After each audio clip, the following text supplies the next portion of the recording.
6월 모의고사 국어 총평입니다. 다들 시험이 좀 어려웠죠? 그런데 시험 당일 언론에서는 국어가 막 쉬웠다고 기사를 쏟아냈어요. 읽어보면은 작년 수능보다는 쉬웠대요.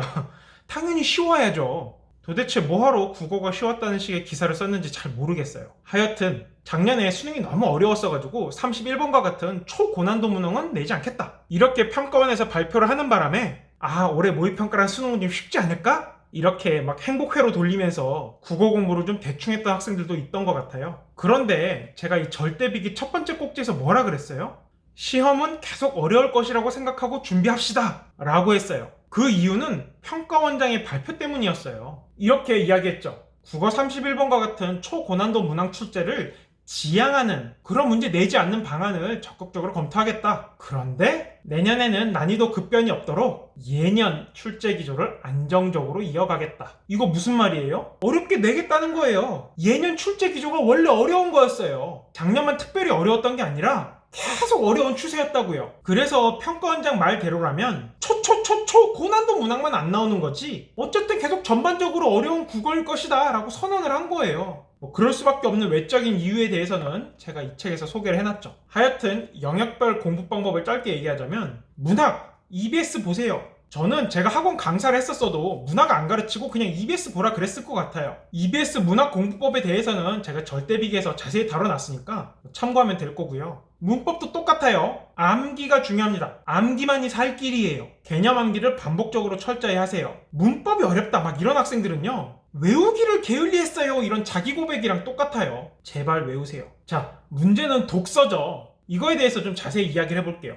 작년 수능이 특별히 더 어려웠던 이유는 만만한 지문이 없었기 때문이에요. 보통 시험이 어렵다 그러면 한두 지문 정도가 좀 많이 어렵고 나머지는 그래도 좀 쉽게 풀만 해야 되거든요. 그런데 작년 수능은 화작부터 시작해서 막 시간을 잡아먹고 그냥 좀 어려운 지문이 아니라 정말 미친듯이 어려운 지문과 문제가 나왔어요. 막 시험 시작부터 끝날 때까지 계속 강펀치를 때린 거예요. 그래서 시간이 부족하고 멘탈이 나간 학생들이 시험을 많이들 망쳤죠. 그런 비판들 때문이었는지 이번 모의평가에 나온 독서 3세트, 한 세트는 짧은 데다가 쉬운 유형까지 들어있고요. 그 다음 세트는 중간 길이 지문, 마지막 세트는 좀 길고 어려운 문제들로 구성이 되어 있어요. 이 학생들의 정신건강을 고려해서 쉬운 지문을 앞에 두고 어려운 지문을 마지막에 만날 수 있도록 한 것 같아요. 개인적으로 인상적이었던 건 19번으로 나왔던 표제 부재 문제예요. 사실상 주제찾기 문제인데 이 주제찾기 문제 너무 쉬워서 그런지 한동안 시험에 출제되지 않았어요. 물론 기사문을 다루는 작문 문제에서는 표제와 부재가 언급되곤 했는데, 하여튼 이렇게 독서 지문에서 주제찾기 문제가 나온 건 정말 오랜만인 것 같습니다. 출제자가 나름 쉬운 문제도 넣으려고 노력한 흔적이라고 보여요. 아마 이런 경향은 수능 때도 그대로 이어지지 않을까 싶습니다. 어려운 문제도 나오지만 좀 많이 쉬운 문제도 같이 들어있는 형태. 그리고 이번 시험에서 특징적이었던 건 독서 3세트에 각각 보기가 2개씩 나왔다는 거예요. 사실 이건 좀 필연적인 흐름이에요. 평가원에서도 기자회견으로 얘기한 적 있지만 이 국어시험지 전체의 글자 수, 이거는 2014학년도 수능 이후로 큰 변화가 없습니다. 이 평가원에서 밝힌 거예요. 자기들이 글자 수를 통제하고 있다고. 이렇게 글자 수를 딱 통제하고 있는 상황에서 짧은 지문이 제시되면 이 부족한 부분을 어디서 채워야 돼요? 네, 보기에서 채워야 돼요. 제가 심심해서 이 비문학 3세트에 나온 각각의 2개의 보기 글자 수를 다 합쳐보니까 1700자가 좀 넘는데, 이거는 이번 시험에 경제 지문으로 나왔던 이 중간 길이의 지문이랑 길이가 비슷합니다. 아마도 모든 독서 세트마다 보기가 2개씩 들어가는 경향은 수능까지 쭉 이어지지 않을까 싶어요. 올해 나온 EBS 실전 모의고사 보니까 3세트 중 2세트에는 거의 다 보기가 2개씩 충실하게 들어가 있으니까 EBS 파이널 실전 모의고사 훈련용으로 잘 활용하시길 바라고요. 혹시 이런 질문이 있을 수 있어요. 이번 시험처럼 지문 길이에 관계없이 보기가 2개씩 계속 나올 경우에 무슨 특별한 접근법이 있느냐? 그런 거 없어요. 그냥 기본에 집중해야 돼요. 제가 이 절대비기에서 시험 어렵다고 리트 기출문제 같은 거 풀어야 되냐, 거기에 어떻게 답했죠? 1등급 받고 나서 풀라 그랬어요. 그 전까지는 수능 기출문제 중심으로 출제자의 패턴을 충분히 익히는 게 최선이에요. 이렇게 공부해도 고난도 지문을 풀 수 있는 충분한 힘을 기를 수가 있어요. 다만 이번에 1등급 받았고 마지막 지문 같은 고난도 지문을 대비해서 100점을 목표로 한다? 그러면 이 책에서도 말했듯이 리트 문제 같은 것도 풀어보는 게 의미가 있습니다. 이 출제기관에서 만든 공식 해설서가 존재하니까 시간적 여유가 있다면 그 책도 한번 공부해보는 걸 추천합니다. 물론 꼭 해야 되는 건 아니에요. 기존에 나와있던 수능 기출문제들도 그렇게 막 쉬운 게 아니기 때문에 수능 기출만 충분히 분석해도 충분히 효과를 볼 수 있어요. 근데 내가 추가적으로 뭔가 더 노력을 하고 싶다 그러면 해볼 수 있다는 겁니다. 그리고 100점 말고 1등급이 그냥 목표인 학생들도 있을 거예요. 잘 들으세요. 수능 기출문제 계속 열심히 반복해서 공부하는 건 당연한 건데 제가 절대비기에서도 이야기했듯이 너무 첫 광고 같나요? 제가 맨날 하던 공부법 이야기를 여기에 다 실어나갖고 그냥 여기서 한 번 더 인용하는 것일 뿐이에요. 실제 시험에서 너무 어려운 문제를 만나면 어떻게 해요? 라는 질문에 제가 뭐라고 답했어요? 이거 딱 보니까 내가 못 풀 것 같은데? 와, 이거 시간 많이 잡아먹을 것 같은데? 하는 문제 어떻게 하라 그랬어요? 네, 찍으라 그랬죠. 찍으면 몇 프로의 확률로 맞출 수 있죠? 20%예요. 20%의 확률로 맞출 수가 있어요. 작년 수능에서 초고난도 문항이어서 평가원장이 사과까지 한 문항 정답률이 18% 정도로 추정이 됩니다. 찍으나 푸나 비슷하다는 거예요. 그런데 반전, 이번 6월 모의평가에서 41번에 대한 메가스터디 정답률이 12%예요.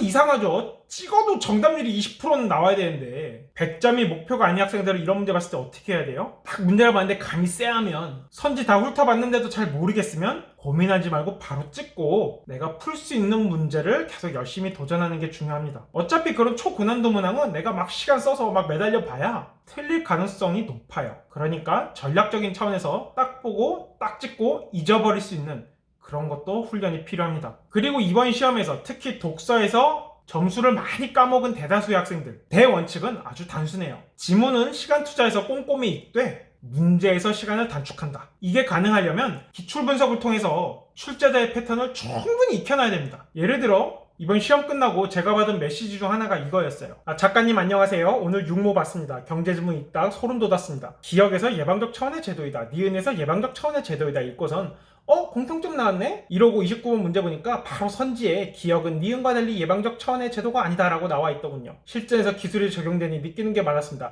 앞으로 더 열심히 공부하겠습니다. 이런 경험을 했다는 메시지가 여럿 있었거든요. 어떻게 가능한 거예요? 제가 국어의 기술을 아주 잘 정리해 뒀거든요. 이 책에 실려있는 옛날 기출문제들 절대 무시하지 말고요. 특히 이번 시험에도 나왔듯 보기를 이용한 비판 문제, 이것도 오답률이 좀 높았죠. 이 책 갖고 있는 학생들은 비판과 반박 부분 정말 잘 공부해주세요. 이 비판과 반박 문제는 내용을 막 따지면서 생각하려고 그러면 시험장에서 굉장히 어려워요. 그것보다는 제가 책에서 소개했듯 적합한 형식에 따라 비판을 했느냐, 그런 걸로 판단하면 시험장에서 쉽고 간단하게 정답을 찾을 수 있습니다. 끝으로 왜 기출 분석이 중요한지 이번 시험 끝나고 받은 장문의 후기를 읽어드리는 것으로 이 영상을 마무리하려고 합니다. 비싼 돈 주고 학원 강의 듣고 과외받는 게 중요한 게 아니에요. 국어는 결국은 혼자서 해내야 되는 과목이에요. 이 후기가 그걸 잘 증명합니다. 선생님 안녕하세요. 저는 선생님의 열렬한 팬입니다.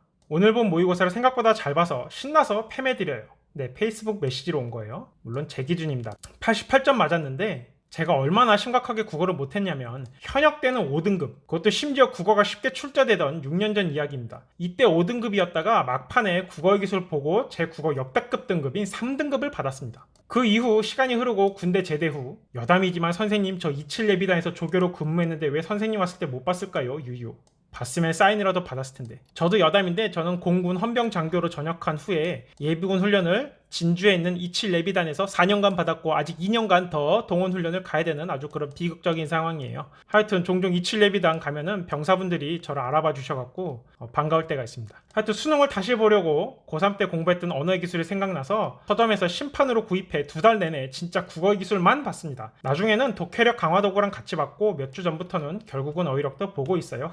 국기 3회독하고 기출문제집 푸는데 선생님이 알려주신 투웨이 원하우를 진짜 고민 많이 했어요. 특히 비문학 한지문을 분석하는데 1시간 넘게 걸리곤 했는데 점점 보이더라고요. 평가원이 문제 내는 방식이요. 그쵸, 평가원이 문제를 내는 방식이 처음에는 낯설 수 있는데 계속 반복하다 보면 그게 그거예요. 그래서 그런 패턴들을 공책에 하나씩 정리하던 중에 눈에 띄게 여러 번 적히는 패턴이 있더군요. 아주 잘하고 있어요. 제가 오답노트 이런 식으로 만들라 그랬죠. 그리고 국어의 기술도 다 이런 식으로 쓰인 거고요. 그런데 오늘 진짜 소름 돋게 제가 최근 3개년 기출에서 뽑아낸 평가원 문제 내는 코드가 오늘 경제지문에서 나왔어요.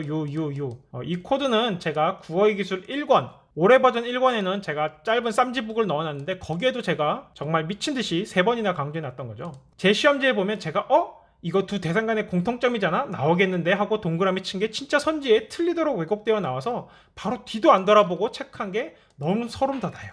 이 학생 아주 잘 공부하고 있는 거예요. 이 출제자의 패턴을 충분히 공부한 학생은요, 지문을 읽을 때 출제자의 패턴을 토대로 어떤 게 나올지 대충 예측할 수가 있고, 그래서 나중에 문제 풀 때 진짜 뒤도 안 돌아보고 바로 체크하고 넘어갈 수 있어요. 문제 풀 때 시간을 많이 줄일 수 있다는 거죠. 그래서 선생님이 말씀하신 선지 예측을 제가 했다니. 국어의 국자도 모르는 놈이 사람 된 기분이랄까요. 100점 수기들도 많으시겠지만 5등급이 6년 만에 본 국어가 가책점 1등급이란 게 너무 감격스럽고, 이번에 국어 1등급이 87점 정도로 EBS랑 메가스터디 등에서 추정되고 있죠. 무엇보다 6년 만에 수능을 보려니까 여러 가지가 바뀌었는데 특히 국어가 많이 바뀌었더라고요. 지문 길이부터 문법까지요. 그래서인지 기출 말고도 이런저런 컨텐츠가 엄청 많아져서 저도 그런 걸 해야 하나 혼란스러웠는데, 역시 정답은 국기와 국어의 기술과 기출이었음이 6년 전이나 지금이나 똑같더군요. 정말 좋은 책 써주셔서 감사합니다. 6년 전에 언어의 기술 봤을 때 신선한 충격을 요새 결국은 어휘력 보면서 또 느낍니다. 결국은 어휘력. 제가 책을 여러 권 썼는데 이 책은 써놓고 저도 종종 참고해서 봐요. 거의 뭐 제2의 제 두뇌를 만든다는 느낌으로 제가 여기에 웬만한 내용 거의 다 넣어놨거든요. 그래서 본 사람들은 진짜 이게 최고라고들 하더라고요. 하여튼 결국은 어휘력 보면서 또 느낍니다. 수능 때도 좋은 소식 들려드릴 수 있도록 열공하겠습니다. 나중에 꼭 점심 식사 같이 하고 싶습니다. 네, 국어 뭐 100점 맞으면 제가 다 점심 사주고 있어요. PS, 어제 선생님이 알려주신 꿀팁 정말 꿀팁이더라고요. 영상 보고 바로 잤습니다. 효과 만점입니다. 네, 이 친구 제 유튜브 열심히 보는 것 같은데 이 영상을 또 유튜브로 보면 감회가 새롭겠죠. 계속 열심히 공부해서 좋은 결과 있기를 간절히 바라겠습니다. 아마 이 후기를 보고 공부 방법을 좀 갈팡질팡하고 있는 학생들도 딱 길을 잡고 열심히 하는 그런 계기가 될 것으로 생각합니다. 이 자리를 빌려 다시 한번 감사드립니다.